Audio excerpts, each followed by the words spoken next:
Good morning, everybody. It's Dr. Sean, the physical therapy application coach here with Kyle. Kyle, what's up, bud? How we doing, man?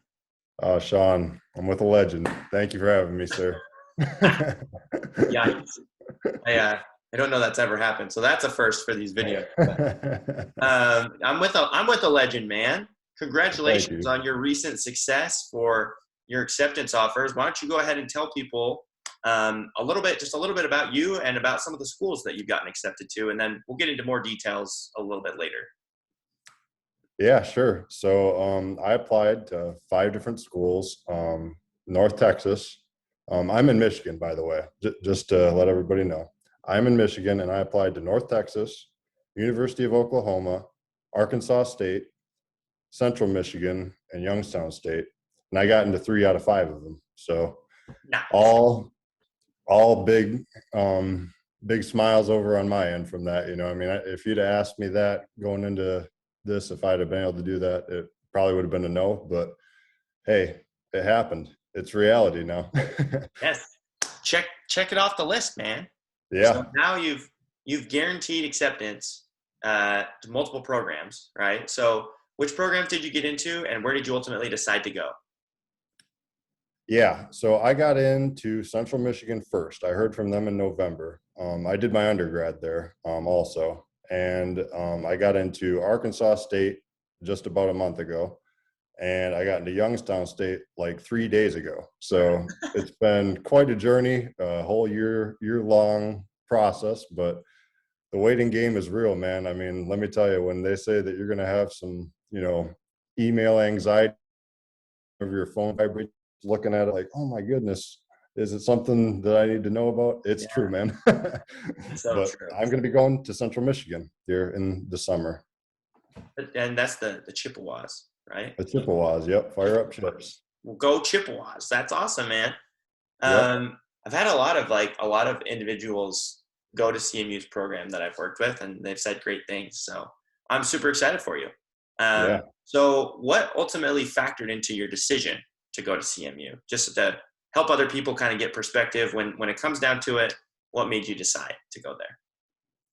Yeah. So big thing with all the programs I applied to was cost.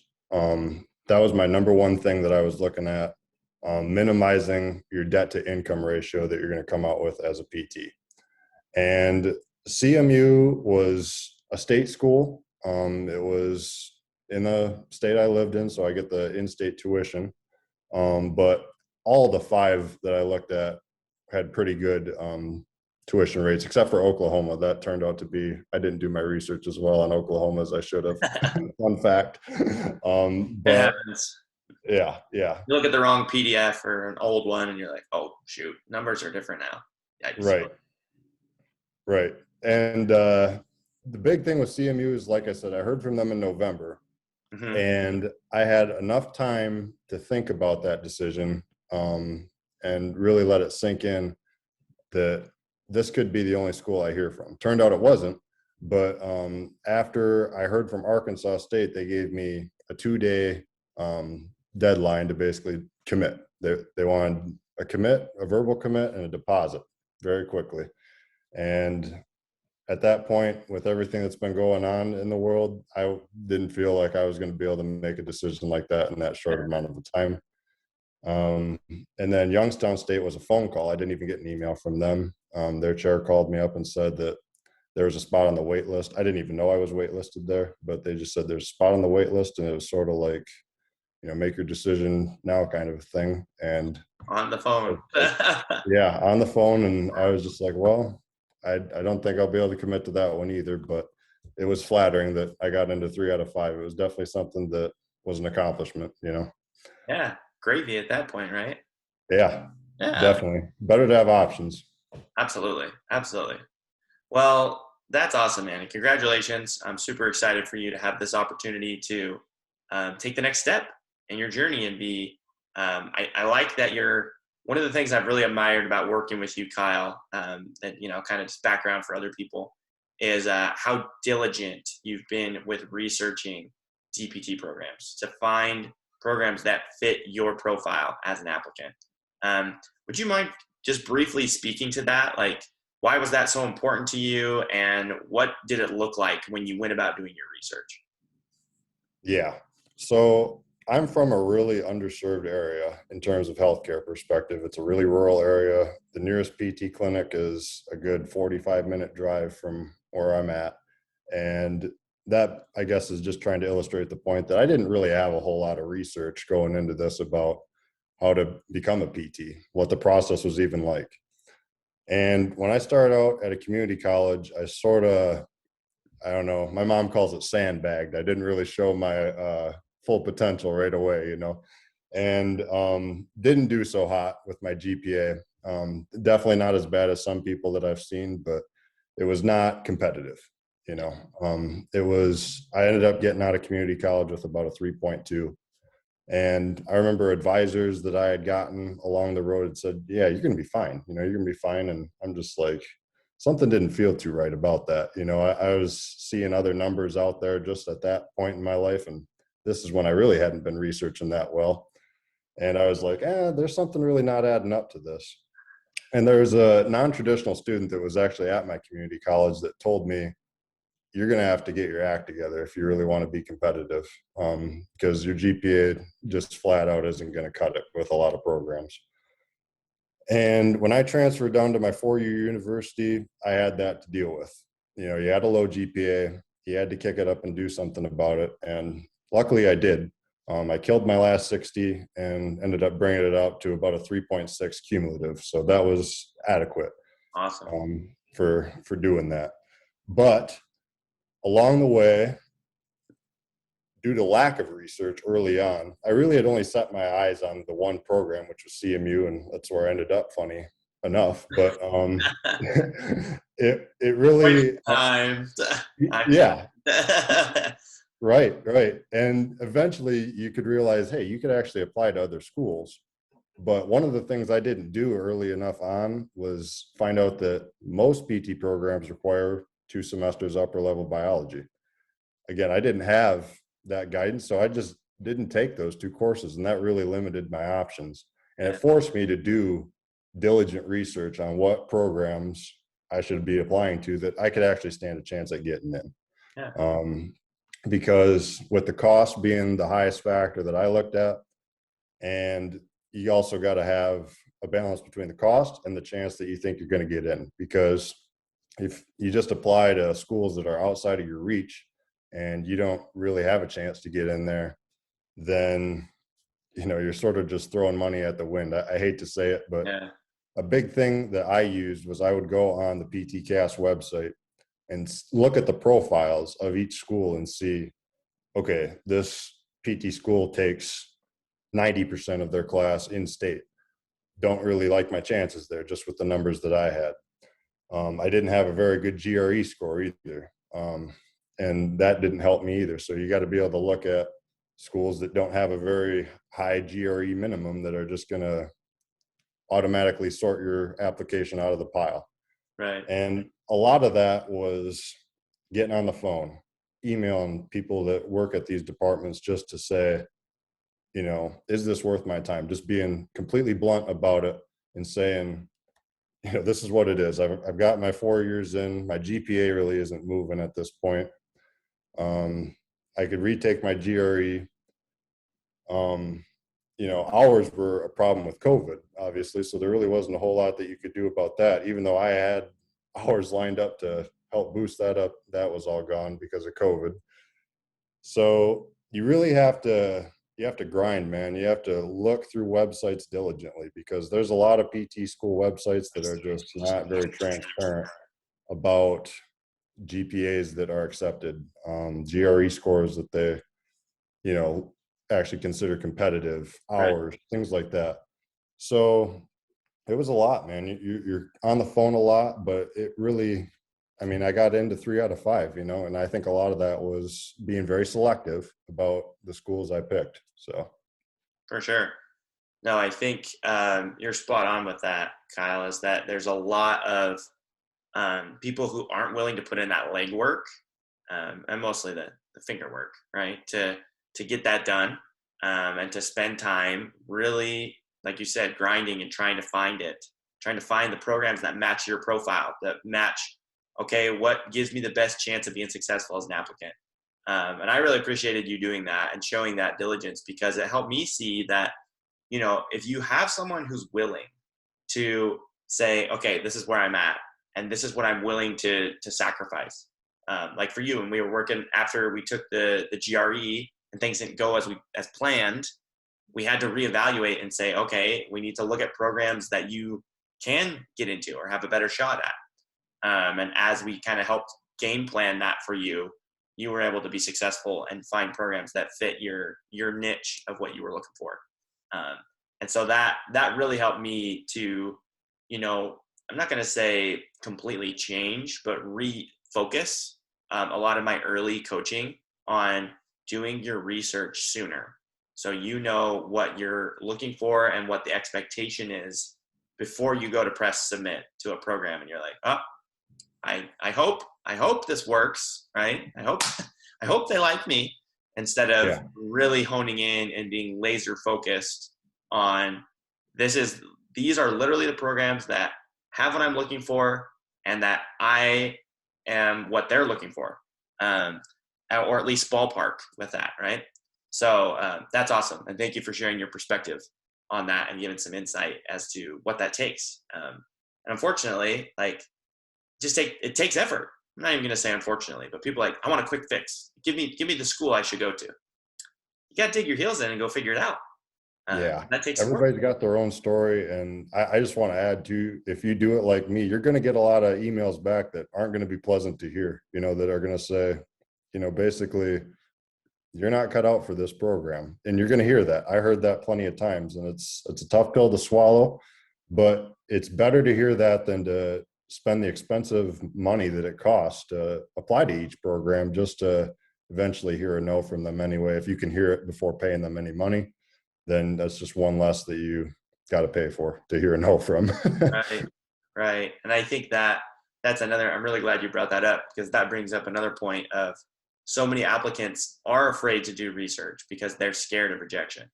Whether it's they look at statistics and they feel like there's no way I could get in here, or even if they have the gumption to contact a program, that's scary, because it's kind of like a speed dating sort of thing, you can take me. How did you go about that process and not take those responses personally?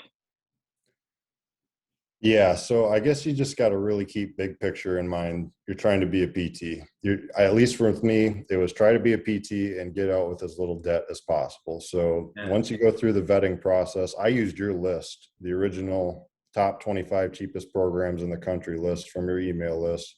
And I just started there. I started going through each of those 25 and seeing, okay, are any of these a fit for me? And a few of them were. Most of them weren't. A lot of it, like I said, was due to poor prior planning on my part, not doing biology, having a low GRE, stuff like that. But again, you find the ones that work for you if you do the research, and you can find a solid list. I thought I had 5 solid programs that would have been awesome to go to.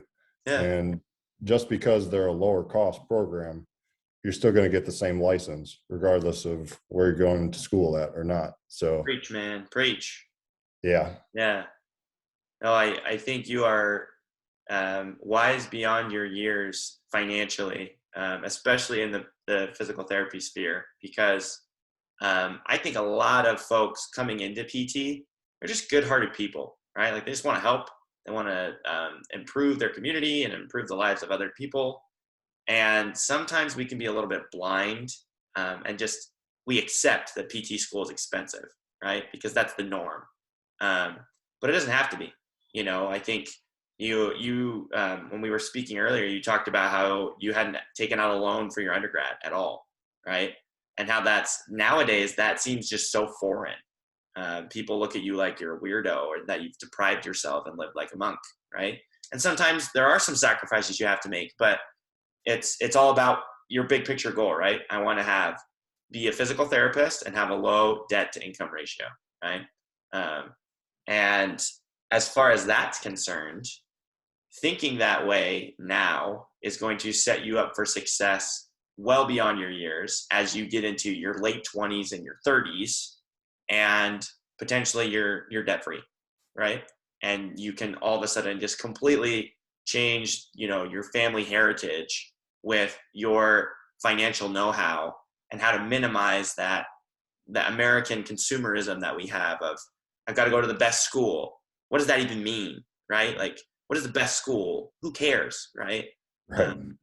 And I think that's just awesome that you've done that. And that's one of my big pet peeves is, why do you want to go to this program?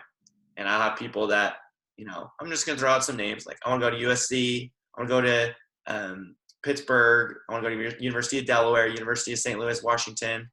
Some of them have okay prices, but a lot of those schools are private, and private schools cha-ching, right? And they can pay Absolutely. for more advertising and more gizmos and gadgets than you pay for with your tuition. So anyways, I'm off my soapbox. I could talk about that all day, but this is Okay. about you. This is about celebrating you. And what advice would you give to pre-PTs who maybe are in a similar situation to you? Maybe they find themselves kind of backed into a corner with their application, where they find out that, oh shoot, maybe I didn't take some prereqs, maybe I didn't do as well in the GRE. What would be your advice to them? Yeah. So, I mean, if you're at the point where you're only 2 years into it and you have a low GPA, you can do something about it. But at some point, after you've gotten 4 years of classwork under your belt, it's sort of like a needle that really won't move much. It's sort of a tough pill to swallow there too. I would focus on your prereqs though. You can definitely retake prereq classes. I totally did that. And I think that definitely helped me out getting into more schools as well. Yeah. My last 60 was huge, I think. At least if you don't, completely 4.0 everything, at least show an upward trend to show that you're maturing as a student and you can handle the coursework a little better than what you did as a freshman. With your GRE, that was honestly a total, gut decision for me. I watched one of your videos. You were obviously working with some other applicant. I think it was, just probably back in like July, and you had said that another applicant that you were working with had a low GRE score, and you basically said, if you got a gut feeling that this is just going to be what it's going to be, you got to trust that feeling. It's sort of a weird cliche kind of thing to say, but I took the GRE at another bad time, not the typical time that most people take it between their junior and senior year. I took it right after I graduated, after grinding for 2 years to get 4.0s in a whole lot of classes. And honestly, I was just tired, man. And I didn't do well on it. And I said, okay, I could spend a bunch of money more, try and study for another 2 months, or I can just once again say, let's narrow this list down again a little bit further and say, this is going to be what it's going to be. And I felt like I could do it. I felt like my numbers weren't completely awful, that I didn't stand a chance. But if you do have a low GRE, the good thing about the GRE is you can retake it. You can just submit your highest score. It is something that you can change. So I've seen other testimonials that you've had on here where people do have very low GPAs, and like I said, you can't do much about that, but you can just put in a new GRE score, and just like that, you can automatically help your chances that much further. For sure. Hours would be huge. I didn't have optimal hours either, but I think COVID, that's just been the universal thing with everybody. So it just sort of worked for me in this sort of situation. Yeah.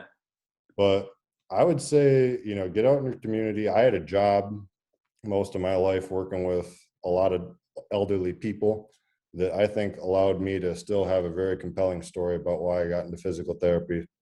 And your story is unique. My story is not the same as your story, or anybody else's out there. We're all unique and we all have different experiences. So I think if you tell your story in a very compelling fashion, then that's all you got. I mean, if you've put in the work and you've gotten the numbers that you feel like you can get, then, you've left it all on the floor, kind of thing. Done it. Yeah. You're your best shot. Just hit that submit button on that PTCAS application and let the chips fall. And that's what I did, and it worked out. Yeah. Um, Kyle, it was really weird. Like as I was sitting there, because I was like, huh, these are a lot of the things that I've told you before. You've embraced it, right? A lot of Yeah. these, the explanation of how your essay can make a difference in your application. Like you, instead of just focusing on what you lacked, you focused on how can I throw throw the woodshed at this application. And so you did that as we worked together on your essays and interviews and all that type of stuff, right? Like getting ready for those type of things. Um, so we probably should have talked about this earlier, but how did you first find out about physical therapy application coach? And how do you feel like it's made a difference in your application? Yeah. So when I transferred down to CMU and I was I call it a mess that I was in with a low GPA and all this stuff, I was just networking like crazy, man. I was trying to find people who were going into PT and being like, okay, here's the situation. How can I improve myself? And I found the president of the PT club down at CMU who happened to be another client of yours. And he's like, It all hey, is I that. use this. Yeah, Zach. And he's like, I use this guy, Sean, and he's actually going to be doing a presentation for the pre-PT club. So why don't you stop in and check it out? And I did. I liked what I saw. And I think a lot of people in the room liked what they saw too. And after talking to Zach, even after the presentation, he was like, it's very wise, I would say, to, invest into Sean because he's, a magic man. He's a legend, like I said. And I think what really sold me is later on when you told your stats about how you can just pump people into PT school. I was sold. I said, let's do it. And never look back after that. You've always been the best compliment I could probably give you is you're always somebody that's in my corner. I mean, if I needed something, I could always DM you. You're always there giving your 2 cents on what you think I should do. And for somebody like me that didn't have a whole lot of resources that come from an underserved area, that was huge, man. And I'm sure there's plenty of people out there that are in a similar situation. So it was huge. That's awesome. Thank you for those compliments. And that it's honestly, you're right. Like, I think the application process can feel really lonely, especially during COVID. Like, so many people are already feeling isolated, but I think just to have someone to kind of give you that support and let you know it's okay to pull the trigger sometimes, and to help you talk through things. One of the most common things I feel like I do with applicants is I'll like sit down and we'll look at their scenario, and I'll be like, well, this is what I would recommend. And they're like, yeah, I was feeling that, but I just needed someone to tell me it was okay. And it's like, sometimes that's all it takes. You just need to have a sounding board to let you know you're not crazy and that your plan has some merit to it. And I think something else this last application cycle that you can't be 100% analytical with yourself as an applicant. Like there is a degree of it that you have to go with your gut, and trust that instinct, whatever that voice, if you're a religious person, if you feel like God's calling you a certain direction, right? Like you got to trust it, because good things happen when you do. And if you're only looking at the numbers and you're trying to just set everything else aside, then you may never apply, honestly. But Yeah. there comes a moment when you have to take a leap, and you did it, brother. You did it, and now you're rolling on that dream, and you've got a great footing for your financial mindset, and then you'll just go attack those loans and get rolling on with your future, whatever that has in store for you. Yeah. Yeah. I highly recommend also anybody that's going into this profession to not sell yourself short on doing side income when it comes to paying back your loans. Like I said, I've been working since I was 16 mowing lawns, and it doesn't sound like a very, great income source, but let me tell you, there's a lot of people that want their lawn mowed. And I guess it's just one thing out there that you can find a solution. If somebody has a need for a product or service, find it and get some extra income going in, man, because the price of PT school isn't coming down anytime soon, if anybody wants to know. And Unfortunately, you no. don't have to live your life in debt. That's true. That's true. Preach, man, preach. Okay, well, Kyle, thank you so much, brother. Really appreciate you taking the time. I hope that there's people who are watching this that are seeing that you did it, they can do it. There's an option, an opportunity for everybody. And regardless of where you're at, you can always turn things around and be successful. So we'll definitely keep tabs on you and see how things are going at CMU. And you know, we've established a bit of a relationship. I'm sure there'll be future opportunities for people to hear from you on Physical Therapy Application Coach as a platform. So thanks, man, and best of luck with everything. I appreciate it, Sean. Thank you so much.